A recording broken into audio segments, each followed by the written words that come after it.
Hello po, Tita Darlene. Hello po, Tita Darlene. Thank you so much po. Hello, it's me, Darlene Vlog.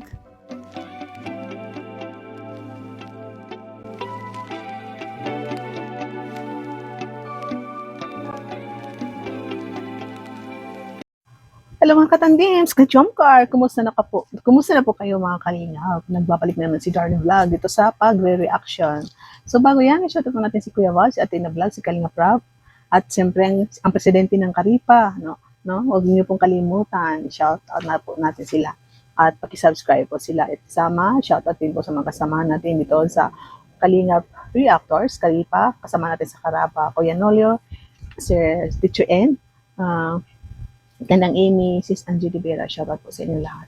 So dito na po tayo. Hindi na natin napapanood ang Jomcar ilang araw, di ba po? Pero yung miss natin is yun nga, pinaglalaan natin sa pagmamarathon at panunood ng mga old videos ng Jomcar at siyempre itong mga vlog ni Kalingap Rab at ang latest, Kalingap Jomcar at ang latest na vlog ni Carla. So ito na nga po, oras na po para bisitahin ni Kalingap Rab si Carla dahil matagal-tagal na hindi nakabisita sa kanilang bahay at may surprise daw. So panoorin po natin ang short clip. So mga kalingap, noong nakaraan po, kahapon, nagpunta tayo kina Viancy. Ngayon naman, kina Carla naman po tayo pupunta. At yan, namiss din natin dito. Malayo-layo din nilakbay natin. Nakakamiss, grabe.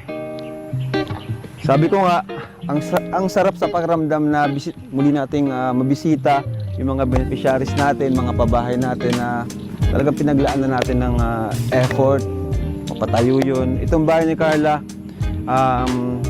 siguro mga 80% or 70% po is mula po sa ating revenue sa YouTube and 30% is from sponsor, no?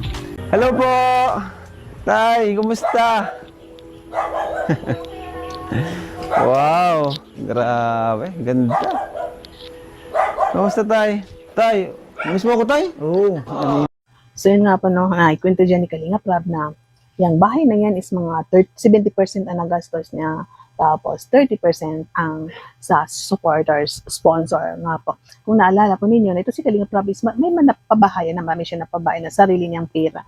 At kaya nga hindi agad-agad napapabahayan ang iba dahil, ayun nga po, di ba po, priority ni Kalingap Rab, yung unang-unang yung need talaga ng pabahay at kung may nagmamadali na sponsor na medyo affordable naman, no, pina-priority din ni Kalingap Rab. So dito makita natin, no, masaya pa rin ang family ni Carla, nandiyan ang mama at papa niya at ang kanyang mga kapatid. At siyempre, hindi talaga mawawala itong merienda, no, merienda na lagi nandyan, no? Lagi nandyan pag binibisitahan si Carla, no? Yung nga lang kwento din si Carla na naalala pa niya nung doon pa sila sa lumang bahay na pinapakain sila ng puto, kuntsinta, no? Nakakatuwa po, may kwento pa dyan yung doon sila sa labas nagbablog at minsan nga tumatakbo si Carla sa loob na masikip na ang kanilang bahay dahil nga pag nag-unboxing dahil no, sa mga times sunod-sunod ang mga boxes na dumadating sa kanila galing sa ibang bansa at yun nga no, nabanggit ni Kalingap Rab dyan na medyo tumaba si Carla kasi kung naalala po natin ang dami-daming chocolate. Ako rin talaga hindi ko makalimutan nga doon ko rin naisip no, medyo magkalaman-laman si Carla, sabi ko dahil sa chocolate dahil super dami-dami ng chocolate na dumadating sa kanila. Pagdating ng box may mga chocolate, susunod na box chocolate, ang dami talagang chocolates, kaya normal yun na, no? Ang chocolates kasi is nakakataba. Pero hindi naman talaga mataba si Carla. Pero nung siguro nag-diet na si Carla, na-realize niya na, nagdadalaga na rin, na-realize niya na, ay, hindi na maganda ang ganito, kaya nag-diet siya. So sa tingin ko, si Carla ngayon is kumakain pa rin ng rice, pero na-maintain niya ang kanyang diet na, no? Na-maintain na niya ang kanyang diet na alam na niya kung hanggang saan na lang yung kanyang kakainin, hindi siya lumobo. At siguro limit na rin ang chocolate na kanyang kinakain. Opinion ko lang po yun.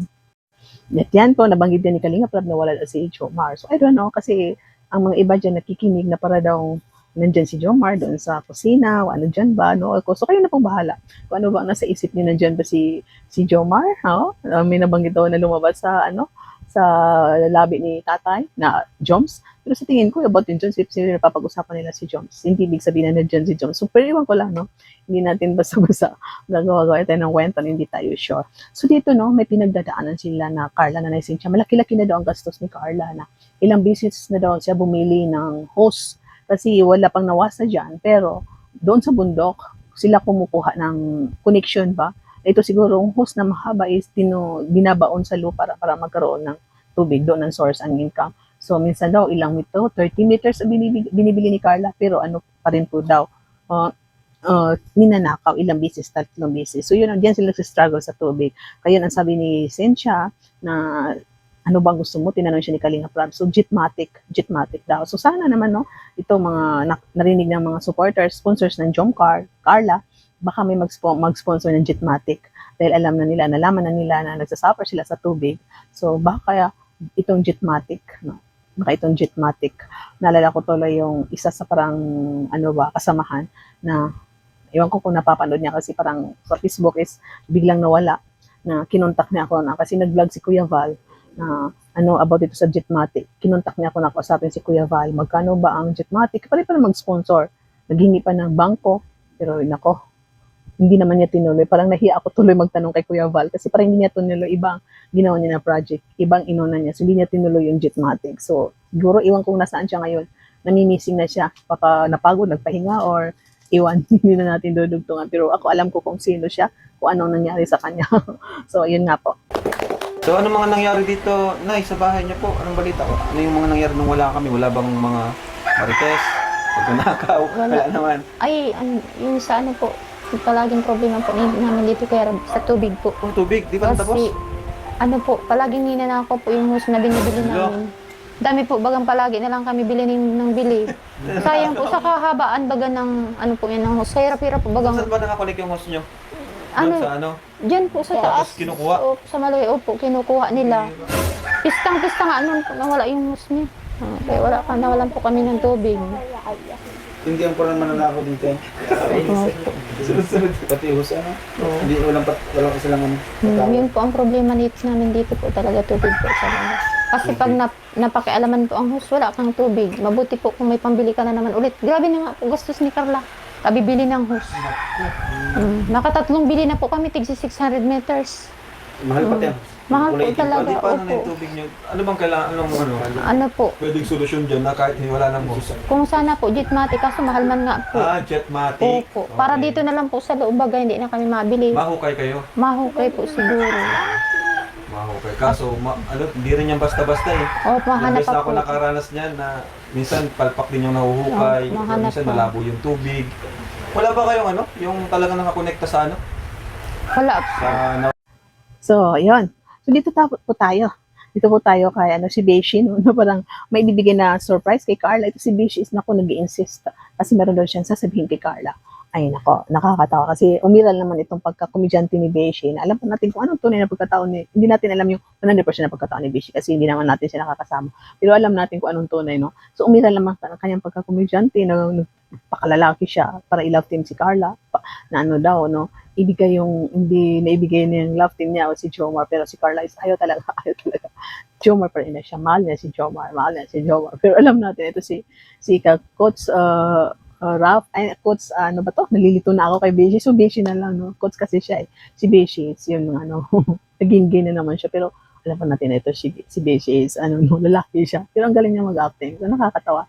Meron pa rin good vibes, no? Kahit wala si Jomar sa vlog na yan, ang Jomcar. Pero, napapanood natin na natatawa tayo kasi may good vibes pa rin ang vlog. So, ito.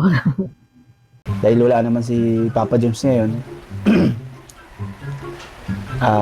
Baka lang gusto ni boss na ako na lang muna yung pumalit sa kanya bilang collab team mo. Okay lang yun sa'yo? Ayoko po. Tsaka, mababash ka pati. Hindi, okay lang yun. Basta may basta gusto ko lang maipahatid sa'yo yung gusto ko, di ba? Ako yung magpupuno ng mga pagkukulang ni Papa Jones. Bakit po? Ano po makikita mong pagkukulang niya sa akin? Ay, maraming pagkukulang. Talos parehas din naman kami, gumaganon din ako ng buhok sa kanya. Kaya, di naman kayo magkalayo ng ni Papa Jones. Mas mabuti lang naman pati sa akin ng konti, pero di kami nagkakalayo ng itsura ni Papa Jones. Siguro ang lamang niya sa akin, mga 5 paligo. Yung mga pagkukulang ni Papa Jones na hindi niya na ibibigay sa'yo. Siyempre po, wala. Wala. Akala ko meron kasi alam mo, nagkakatampuhan kayo, di ba? So, ako sana yung mag-aano nun, magpupuno nun. Kaya ko naman yun. Basic lang yun. Normal lang naman po yung tampuhan, di ba? Tsaka, yun po, naayos din naman. Ah, naayos nyo rin. Gusto mo sirain ko. So dito na po tayo sa surprise kay Carla, no? Nakita natin din si Carla na naiiyak siya. Hindi naman siya yung iyak na iyak, pero nakikita natin yung na-surprise siya, masaya siya sa kanyang natanggap na iPhone 17. Para siyang pinakauna sa Kalingap na nagkaroon ng iPhone 17. Mas tuwang-tuwa siya. So yun nga, no? Pasalamatan natin ang sponsor dito sa iPhone 16 na nagbigay, no? At sa siyempre ang kanilang leader na si Mandy Moore, no? Ang grupo na ito. So napakaswerte ni Carla dahil hanggang ngayon is marami pa rin nagmamahal sa kanya. So congratulations Carla, no? Sana pagpalain ka, tuloy-tuloy lang pag-aaral mo. At yun nga ang sabi ng sponsor ng cellphone na yan, no? Na sana magkatuluyan kayo ni Jomar. So yun, no? Sana na nandito pa rin kami na sumusuporta sa inyo, na sasamang kayo hanggang dulo. So thank you so much, nakakatawa po, no? Na masaya pa rin tayo dahil napapanood pa rin natin si Carla. No? Umiyak siya noon. Ang saya-saya niya. So, thank you po. Shoutout sa lahat. Sana ipakilike yung ating reactions video. Pakisubscribe kung hindi pa nakasubscribe dyan. Tuloy-tuloy lang pang pagmamaraton. At siyempre, pakisubscribe si Kuya Val, si Ate Ina, si Kuya Prab, no? Jomar, and Carla. Pakisubscribe po sila. At ang kasama natin dito sa Karawa. Shoutout sa mga silent viewers, maratoners, supporters, mga sponsors ng Team Kalingap at sa landing pa. Thank you po. God bless you and see you in my next reaction video. God bless and keep smiling. Papel, baka house and lot. Para mo na talaga, tapos buksan mo. Ayan. 1, 2, 3, taas mo.